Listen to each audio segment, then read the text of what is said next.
At 2 a.m., I walked into the garage. My girlfriend was on top of him in my car. She looked at me and smirked. Closed the door. My name is Daniel Price, and until that night, I thought my life was predictable in the way most people secretly hope for. I had a stable job as a mechanical engineer, a house I bought with my own money, and a fiancée I believed was devoted to me. Her name was Natalie Brooks, and for 3 years we had built a life together that felt like it was heading towards something permanent. We had our routines. She cooked on weekdays, I did it on weekends. She liked watching reality shows, I watched old crime dramas, and we joked about how our tastes made no sense together. We had a wedding date penciled in for the following spring. The night it all started wasn't supposed to be unusual. It was a Saturday, and I had spent most of the day helping a coworker move furniture into his new apartment. By the time I got home, I was sore and exhausted. Natalie said she had a headache and went to bed early, which wasn't strange because she'd been under stress at work. I remember kissing her forehead and telling her to rest while I stayed up to tinker with a project in my home office. Around midnight, I finally crawled into bed beside her. She was asleep, breathing evenly, her hair covering half her face. But at 2 a.m., I woke up. Not from a dream, not from thirst, but from a faint sound that didn't belong. It was a muffled thud followed by a metallic clink. At first, I thought maybe something had fallen in the kitchen. Then I realized it was coming from below us. From the garage. I told myself it was probably nothing. Maybe the wind rattling something loose, but the noise was too distinct.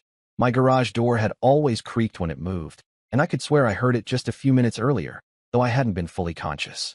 A chill ran down my spine, and I quietly slipped out of bed. Natalie didn't stir. I didn't want to wake her until I knew what it was.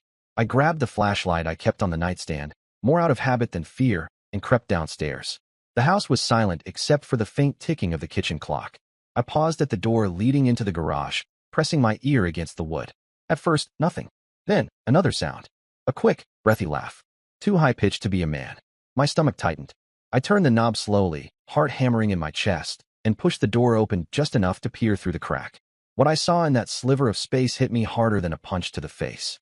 The overhead light was on in the garage, casting pale yellow across my tools, shelves, and car. And in the driver's seat of that car was a stranger, bare chest, messy hair, leaning back against the headrest. On top of him, straddling his lap, was Natalie. She wasn't crying or caught off guard. She wasn't horrified at being seen. She was laughing.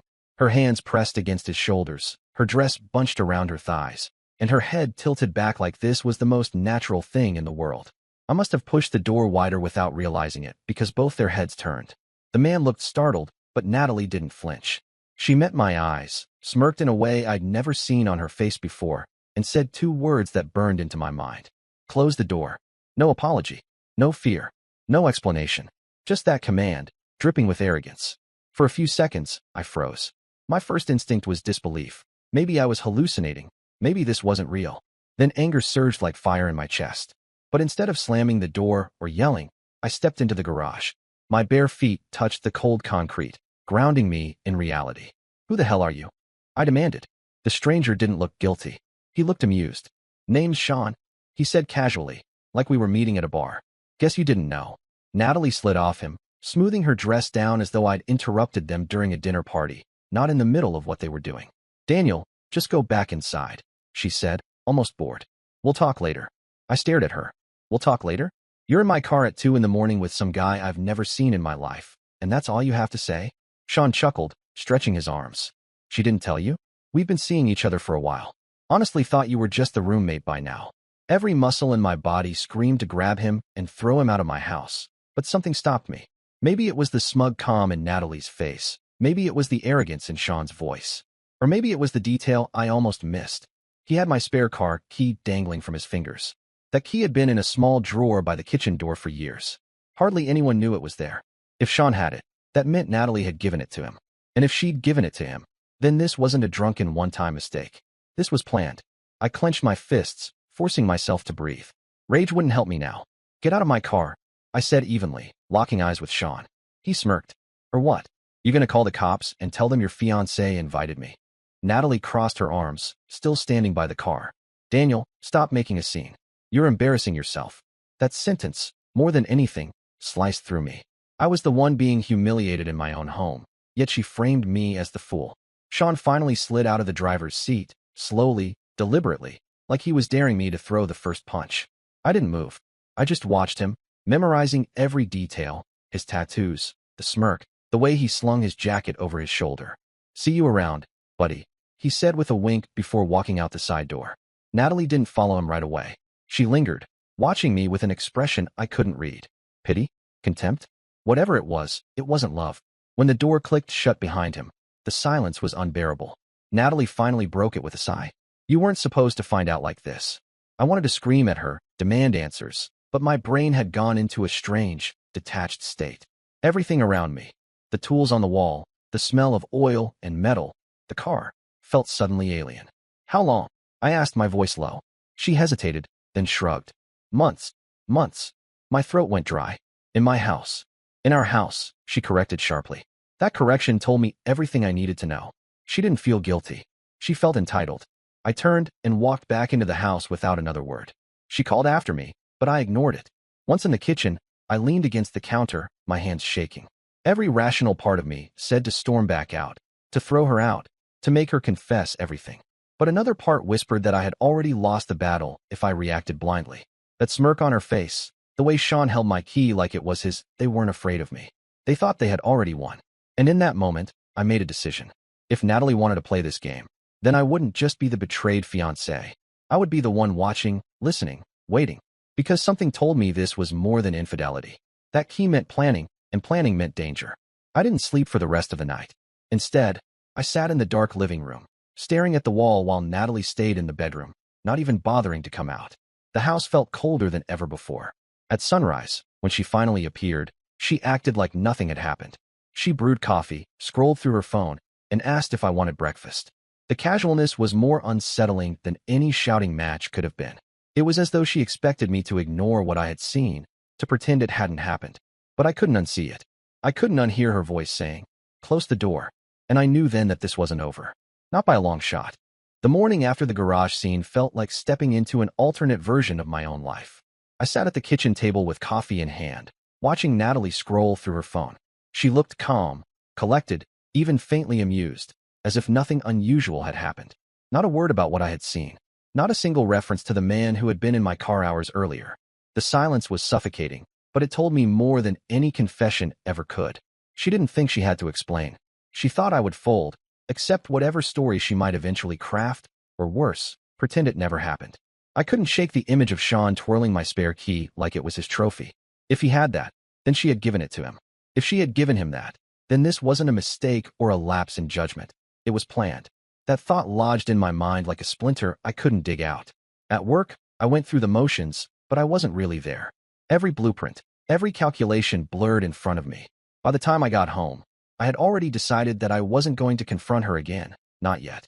I didn't want lies, and I didn't want half-truths. I wanted proof.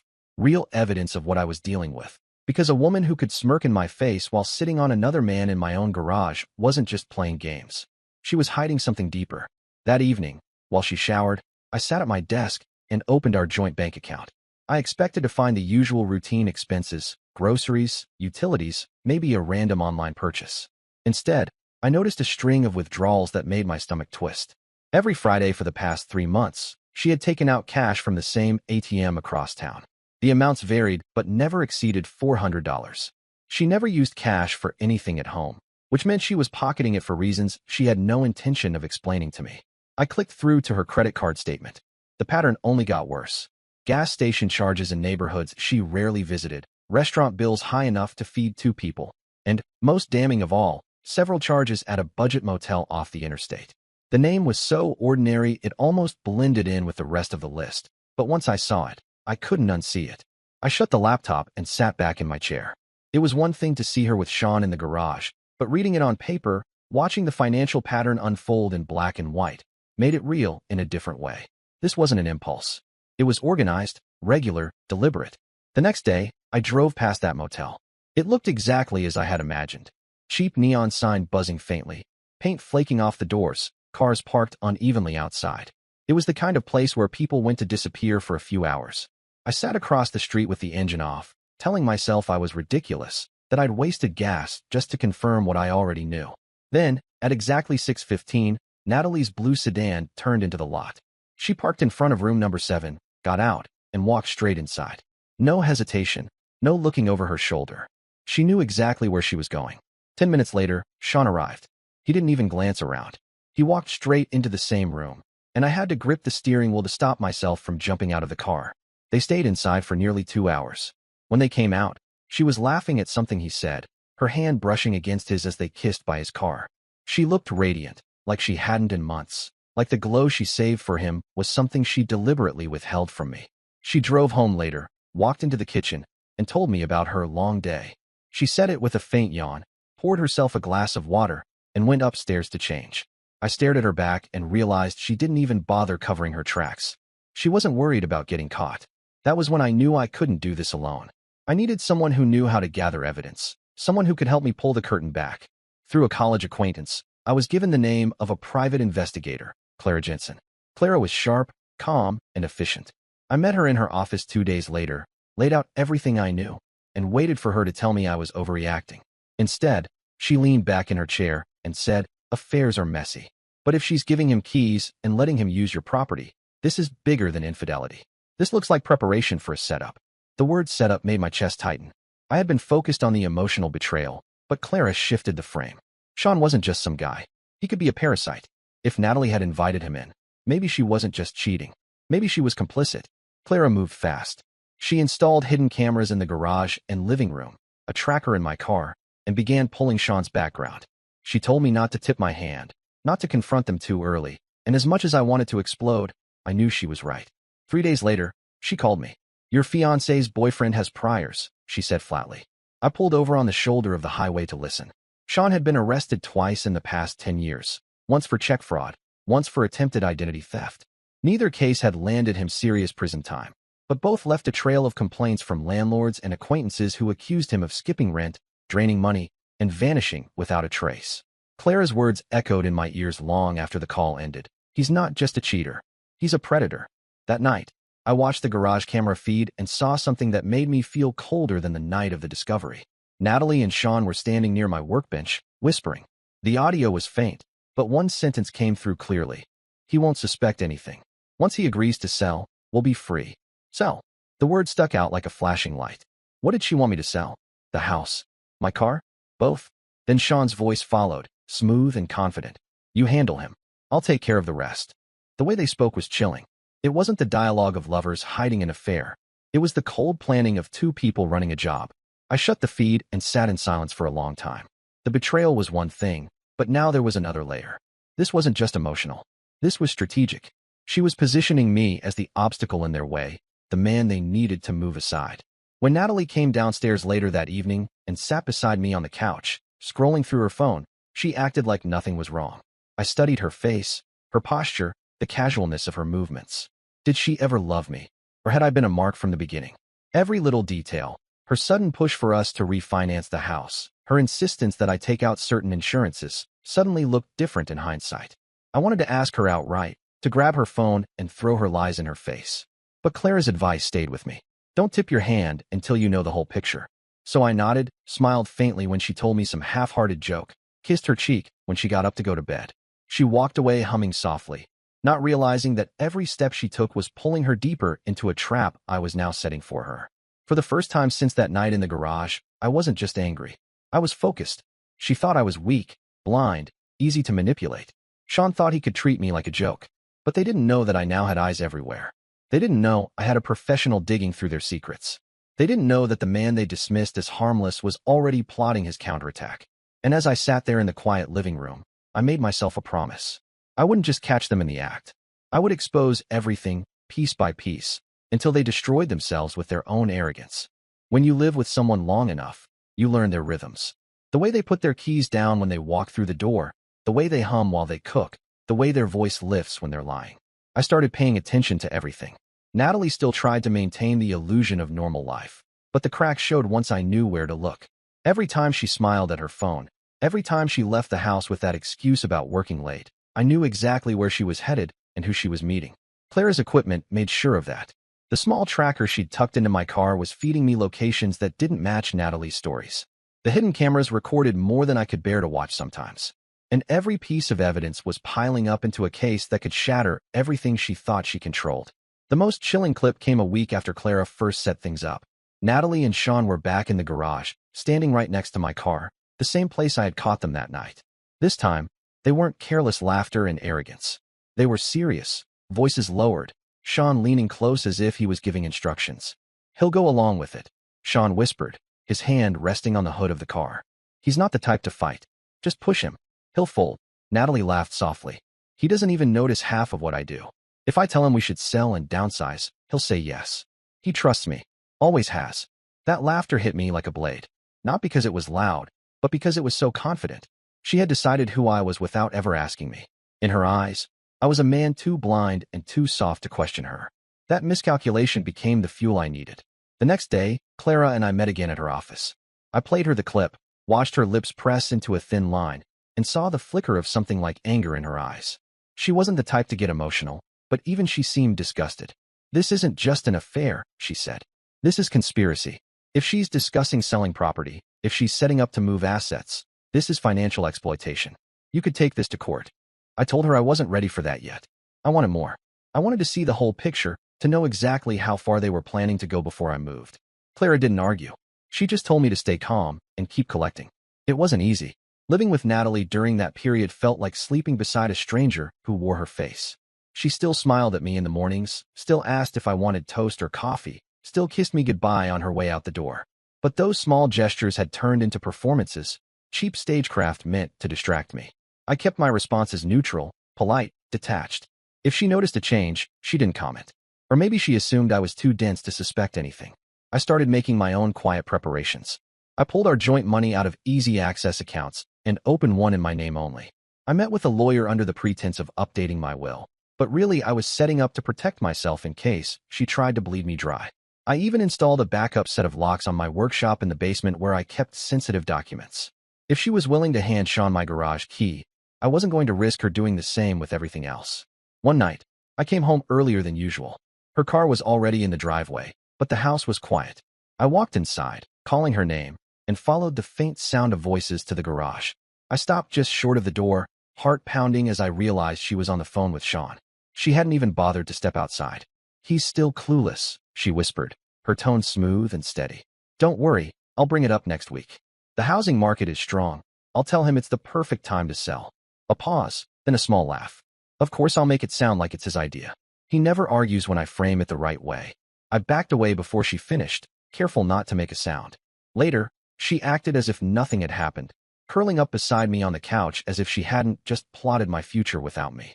I looked at her face and felt something colder than anger. It wasn't just betrayal anymore. It was contempt. Clara's digging into Sean's background kept turning up more ugliness. He had left a trail of chaos wherever he went. Unpaid debts, women who described him as manipulative, even a business partner who accused him of stealing equipment. Nothing had ever stuck long enough for real consequences, but his pattern was undeniable. And now he was in my garage, in my house, using my fiancée as a partner in his games. The idea of them together still burned, but the thought of losing everything I'd worked for to two con artists was worse. That's when Clara and I began to set the trap in earnest. We placed a hidden recorder in Natalie's purse one evening while she was in the shower. We knew she often met Sean at the motel, and we needed to hear exactly what she said when she thought I wasn't listening. The first recording almost made me sick. She complained to him about how slow I was to act, how dull I seemed, how she couldn't wait until the house was sold so she could finally feel free. He asked if she was sure I would go through with it, and she replied, "He's too predictable. He thinks I love him too much to hurt him. He'll never see it coming." She said it with a certainty that made my skin crawl. It was one thing to cheat. It was another to take joy in the idea of dismantling the man you claimed to love. I didn't say a word to her about it. Instead, I doubled down. I told her work was overwhelming, that I might need to spend late nights at the office. That gave me space to coordinate with Clara, to meet with my lawyer again, to quietly remove her access from as many of my accounts as possible. She didn't notice, or maybe she didn't care yet. The tension in the house grew thicker by the day. I started sleeping lighter, every creak of the floorboards waking me. Some nights, I heard her moving around, whispering into her phone in the kitchen or garage. She must have thought I was too deep asleep to notice. I kept my eyes closed, breathing steady, all the while listening, memorizing. 2 weeks into the surveillance, we got the breakthrough Clara had been waiting for. Sean and Natalie met in my garage again, and this time, they spelled it out. Sean told her he had found a buyer lined up, someone who'd take the house quickly for cash. All I needed to do was sign the papers. Natalie assured him that I would. that she knew exactly how to frame it. Then Sean said something that made my blood freeze. Once the money clears, we're gone. He can pick up the pieces on his own. That was it. They weren't just dreaming about a future together. They were planning to erase me from mine. When I watched that footage, I didn't feel heartbreak. I felt clarity. I couldn't wait any longer. If I let this play out, I could lose everything. It was time to turn the tables. I started small. I agreed with her more often, acted distracted when she hinted at selling the house, pretended to be tired whenever she suggested changes to our finances. I gave her the illusion of control so she would press harder. The more confident she became, the sloppier she got. And the sloppier she got, the stronger my case became. Clara told me to be patient just a little longer. She wanted one more solid recording, one more undeniable piece of evidence before I confronted them. I agreed, though it took everything in me not to explode each night when I lay next to her, listening to her steady breathing, knowing she was planning to ruin me. The final push came one Thursday evening. Natalie sat beside me at dinner, her voice sweet, her hand brushing mine as she said, "You know, maybe we should think about moving. The market's so good right now, we could get a great price on the house." I looked her in the eyes and asked, calm as ever, "And where would we go?" She smiled, that same rehearsed smile she always gave, and replied, "Somewhere smaller, somewhere easier to manage. Just us, fresh start." She said it like she was doing me a favor, like she hadn't already made the decision without me. I nodded, played along, and told her we could talk about it more over the weekend. She squeezed my hand, thinking she had won. But I knew better. The trap was almost ready to spring. The weekend came faster than I expected. Natalie had been pressing harder with each passing day, and by Saturday night, I could see it written across her face. She thought I was ready to fold. Over dinner, she leaned forward, speaking in that calm, manipulative voice I had heard so many times in the recordings. "Daniel, I've been thinking. Maybe it's time for us to take the next step. We could sell the house, downsize a little, put some money away for the wedding." She smiled like it was the most reasonable idea in the world. I nodded slowly, stirring my food as if I were considering it. Inside, though, I was done pretending. I told her we should revisit the conversation on Sunday, when I'd be clearer-headed. She agreed, her eyes lighting up as if she had already won. But Sunday wasn't for her. Sunday was for me. That morning, I met Clara at her office to finalize everything. We had the recordings, the footage, the financial documents, and even witness statements Clara had managed to collect from Sean's past acquaintances. There was no more waiting. I was ready. By evening, I set the table in our dining room. 2 plates, 2 glasses, a simple meal. Natalie came downstairs wearing a dress, as if she were celebrating in advance. She kissed my cheek, poured herself wine, and sat opposite me, her eyes bright with anticipation. Halfway through the meal, she leaned in, her voice soft and coaxing. "So, have you thought more about selling? We could really use the fresh start." I set my fork down and looked at her. For a long moment, I said nothing. Then I reached into the drawer beside me, pulled out a folder, and placed it on the table. Her smile faltered. "What's this?" she asked. "Open it," I said. She hesitated, then slid the papers out. Photos spilled across the table, grainy stills from the garage camera, shots of her with Sean at the motel, transcriptions of their conversations. She flipped through them quickly, her face draining of color. When she reached the page detailing Sean's criminal record, her hands began to tremble. This isn't real." I finished for her. "It's all real, Natalie. Every lie, every meeting, every time you thought I was blind, I was watching." Her eyes darted around the room like a trapped animal. Then she tried a different tactic. "Daniel, I can explain." "No," I cut her off. "You can't. Because I've heard it all. I've watched you plan to bleed me dry, to sell this house, and walk away with him. I know who Sean is, what he's done, what he's tried with others before me. You thought you could make me the fool, but the truth is, you miscalculated." Her face twisted from shock to anger in seconds. "You went through my things? You spied on me." I almost laughed at the absurdity. "You were on top of him in my car. In my house. You think I needed to spy? You handed me everything I needed." She shoved the papers away, her breathing sharp and fast. "You don't understand. Sean loves me. He promised me." "He promised you what? That you'd get to live off someone else's money again? That he'd protect you? Natalie, he's using you just like you used me. You're not his partner. You're his mark. And when he's done, he'll disappear the same way he's disappeared from everyone else's life." For the first time, I saw real fear in her eyes. She opened her mouth, but before she could speak, the doorbell rang. She froze, staring at me. "Who is that?" she whispered. I stood and walked to the door, my heart steady. When I opened it, 2 uniformed officers stood on the porch. Behind them, Sean was handcuffed, his smug face replaced with irritation. Clara had delivered everything we'd gathered straight to the authorities, and they had moved faster than I expected.